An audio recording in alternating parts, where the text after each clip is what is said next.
Top quality और consistent performance के लिए सिर्फ सिल्वर पंप। टॉप क्वालिटी और कंसिस्टेंट परफॉर्मेंस के लिए सिर्फ सिल्वर पंप, नाम याद रखना। महायुतीमध्ये ज्या पद्धतीनं आरोप प्रत्यारोप सुरू झाले आहे, खडाजंगी सुद्धा आहे, पक्षप्रवेश झाले ते घेऊन बॉडीज इलेक्शनच्या आधी सपाटा लावलेला आहे पक्षप्रवेश। आज तर अवकाळी पावसामुळे शेतकऱ्याचं जे नुकसान झालं,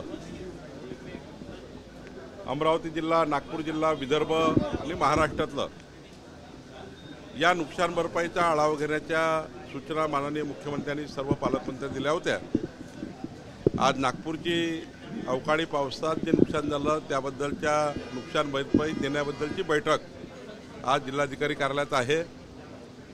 आज पारशिवनी सावनेर तालुक्यातील काँग्रेसचे 4 सरपंच आणि मोठ्या प्रमाणावर काँग्रेसचे हार्डकोर लीडर त्यांनी भारतीय जनता पार्टीमध्ये पक्षप्रवेश घेतलेला आहे। भिवापूरमध्ये खरेदी विक्री आणि मोठ्या प्रमाणावर निवडून आली, 17 पैकी 17 सदस्य निवडून आले, त्यांचाही सत्कार झाला आहे। आणि आज मोठ्या प्रमाणावर जनतेचा विश्वास हा देवेंद्र फडणवीस सरकारवर, आमच्यावर, आमच्या पक्षावर वाढतो आहे। जनतेने जो विश्वास आम्हाला दिला आहे त्या विश्वासाला आम्ही समोर नेतो आहे। महायुतीमध्ये काय बरोबर दिसत नाही, आरोप प्रत्यारोप सुरू आहे मंत्रिपदावरून।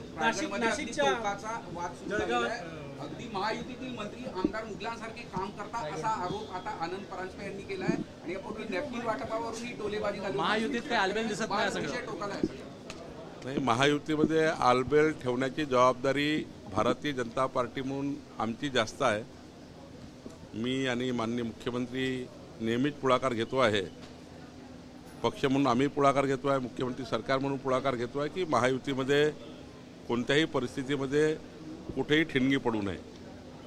पालकमंत्री पदाचा तिळासुद्धा लवकर सुटेल अशी व्यवस्था माननीय मुख्यमंत्र्यांनी केलेली आहे। लवकरच माननीय मुख्यमंत्री पालकमंत्री पदाचा तिळा सोडवतील। तिसरा राहिला रायगडच्या पॉलिटिकल वारचा, तर रायगडच्या माझ्या सर्व भाजप, शिवसेना आणि राष्ट्रवादीमधल्या, युतीमधल्या, महायुतीमधल्या सर्व नेतृत्वाला आणि कार्यकर्त्यांना या ठिकाणी पक्ष, भाजपा म्हणून सर्वात मोठा पक्ष म्हणून एक विनंती राहणार आहे की चव्हाट्यावर वाद नेण्यापेक्षा आपापल्या नेत्याशी बसून आपापले वाद सोडवता येतात। जाहीर वक्तव्य करणे महायुतीमध्ये काही योग्य नाही।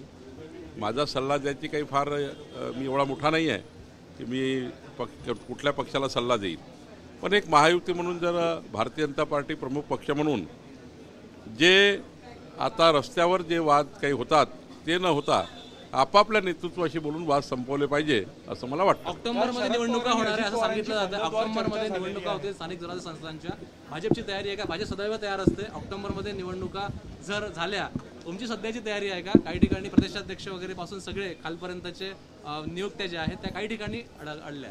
कुठलीही नियुक्ती अडली नाही।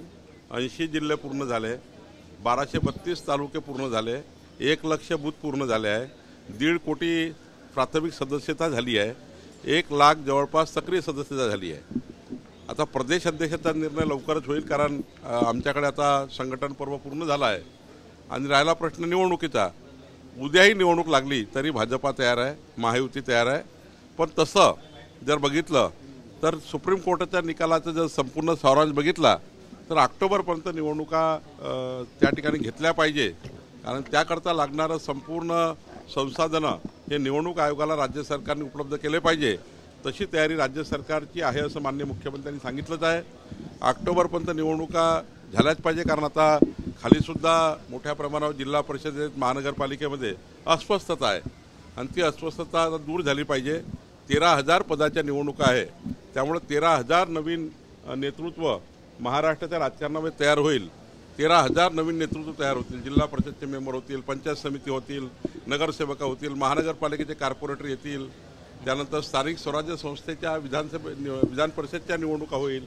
त्यामुळे एक मोठा महाराष्ट्रामध्ये ही जे गॅप पडलेली आहे आणि शेवटी स्थानिक स्वराज्य संस्था असल्याशिवाय विकासाचा मार्ग मोकळा होत नाही। आता प्रशासकीय राज्य आहे, जोपर्यंत लोकप्रतिनिधीचं इन्व्हॉल्वमेंट विकासाच्या कामात राहणार नाही तोपर्यंत विकास होऊ शकत नाही। म्हणून मोदींचं सरकार, महाराष्ट्राचं सरकार आणि आमचे स्थानिक स्वराज्य संस्था या तिन्ही एकत्रितपणे काम केलं तर समाजाला जास्त न्याय मिळेल. ज्येष्ठ नागरिकांच्या मृत्यूनंतर संपत्तीचे वाद येतात, त्यामुळे घरी जाऊन मृत्यू प्रमाणपत्र तयार करण्याचा आपल्या राज्याचा पहिला प्रयोग जो आहे तो पुण्यात होत आहे, कसं पाहता? नाही, आम्ही आता इतकं लोकाभिमुख केला आहे महसुली प्रशासनाला की पुढच्या काळामध्ये आमचा विचार आहे की फिरते सेतू केंद्र तयार करायचे. जसं आपलं पथक असतं, ॲम्ब्युलन्स असतं, त्या प्रकारच्या मोठ्या प्रमाणावर बसेस तयार करून मोठ्या प्रमाणावर त्या ठिकाणी एक सेटअप तयार करून गावागावामध्ये जाऊन सेतू केंद्र गावागावात जाईल. कास्ट सर्टिफिकेटपासून तर मृत्यू प्रमाणपत्रापर्यंत सर्वच बाबी आम्ही गावागावात पोहोचवण्यासाठी काम करतो आहे. महाराष्ट्राचं सरकार लोकाभिमुख सरकार, गतिमान सरकार म्हणून ज्यावर आम्ही काम करतो, घरपोच लोकांना सेवा मिळाली पाहिजे आणि सर्वच सेवा ऑनलाईन झाल्या पाहिजे. घर बसल्या तुम्हाला तुमच्या मोबाईलवर या ठिकाणी सेवा प्राप्त झाली पाहिजे, याकरता सरकारने तयारी केली आहे. संपत्तीचे वाद थांबतील, पुढच्या काळामध्ये कोर्ट केसेस थांबतील. आता मी पांढर रस्त्याबद्दल चांगला निर्णय घेतलेला आहे, मोठ्या प्रमाणात आम्ही निर्णय घेतो आहे. सर्वच विभाग, आमच्या मंत्रालयीन विभाग, माननीय मुख्यमंत्र्यांनी सांगितलं आहे की पुढच्या 1.5 वर्षामध्ये माननीय मुख्यमंत्री देवेंद्र फडणवीसजींनी सर्व मंत्रिमंडळातल्या सर्व सदस्यांना सांगितलं आहे पुढच्या 150 दिवसामध्ये महाराष्ट्राच्या सर्व सेवा ऑनलाईन करा आणि घरोघरी लोकांना आपली सेवा घेऊ द्या. लोकांना कलेक्टर ऑफिसमध्ये तहसील कार्यालयात येण्याची गरज भासणार नाही, याकरता काम चालू केलं आहे.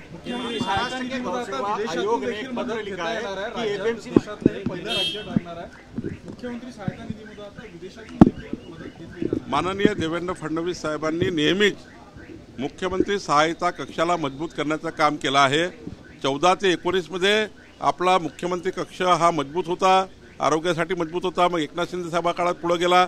आत्ता मात्र विभाग लेवलला माननीय मुख्यमंत्र्यांनी असे त्या ठिकाणी कार्यालय उघडलेले आहेत. नागपूरला, हैदराबाद हाऊसला आहे, पालकमंत्र्यांनी उघडलेले आहे, जेणेकरून रुग्णांची हेळसांड होणार नाही.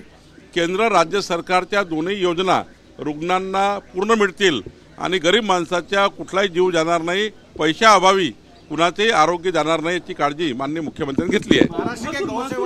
गेल्या काही दिवसामध्ये लोकाभिमुख निर्णय घेतले जात आहे. मग स्टॅम्प माफीचा असो किंवा पांढर रस्त्याचा असो, सगळेच म्हणजे लोकांशी रिलेटेड, ग्रामीण भागाशी रिलेटेड जे प्रश्न आहेत त्याला हात घालून ते सोडवण्याचा प्रयत्न सोपा होतोय महसूल विभाग लोकांपर्यंत पोहोचण्यासाठी. महसूल खात्यामध्ये अजून डझनभर निर्णय होणार आहे. आता तर महसूल खात्यामध्ये काम सुरू झालं आहे, पण यानंतर शेवटी महसूल खातं हे कलेक्टरेटच्या संबंधी आहे.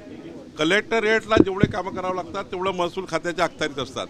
त्यामुळं महसूल खातं हे अधिक आधुनिक करण्याकरता, लोकाभिमुख करण्याकरता आणि काही तर मी सांगतोय आपल्याला, MLRC कोडमध्ये असे काही नियम आहेत ते कालबाह्य झालेले आहेत आणि अशा काही नियमाची तरतूद करायची आहे जे आता जनतेला पाहिजे आहे. त्यामुळं MLRC नियमामध्ये आम्ही सुधारणा करणार आहोत. मुद्रांक शुल्क नियमात आम्ही सुधारणा करणार आहोत. जमाबंदी आयुक्ताकडे आम्ही सुधारणा करणार आहोत आणि पुढच्या काळामध्ये महसूल विभाग हा महाराष्ट्रातील महसूल विभाग हा देशातला क्रमांक 1चा विभाग ठरेल, असं या ठिकाणी काम आम्ही सुरू केलं आहे. अत्यंत महत्त्वाचा प्रश्न आपण विचारला, मी तुमचे धन्यवाद व्यक्त करतो. या राज्यामध्ये संपूर्ण शेतकऱ्यांना ॲग्रीस्टॅकच्या माध्यमातून आम्ही युनिक ID देतो आहे आणि ही युनिक ID जी आहे केंद्र सरकारच्या माध्यमातून, राज्य सरकारच्या माध्यमातून प्रत्येक शेतकऱ्याकडे असणार आहे. यानंतर शेतकऱ्याच्या नुकसान भरपाईपासून तर वीज बिल माफ करेपर्यंत देशातल्या आणि राज्य सरकारच्या सर्व योजना शेतकऱ्यांना ॲग्रीस्टॅकच्या माध्यमातून त्या युनिक ID मिळणार आहे. आपल्या माध्यमातून महाराष्ट्राच्या शेतकऱ्याला विनंती करतो आहे की ज्यांना विजेच्या बिलाची सबसिडी पाहिजे महाराष्ट्रातली, ज्यांना पीक विमा योजना करायचा आहे, ज्यांना त्या ठिकाणी आपल्याला नुकसान भरपाई त्या ठिकाणी पाहिजे असते, या सर्व या ठिकाणी पीक विमा योजना आहे, खरेदी विक्री खतांची आहे, बाजार समिती आहे, हे सर्व विषय जे आहे हे युनिक IDशी जोडलेले आहे. त्यामुळं सर्व शेतकऱ्यांनी ॲग्रीस्टॅकवर यावं, युनिक ID करून घ्यावी, असं आवाहन मी महाराष्ट्राच्या सरकारच्या वतीने आपल्या माध्यमातून करतो आहे.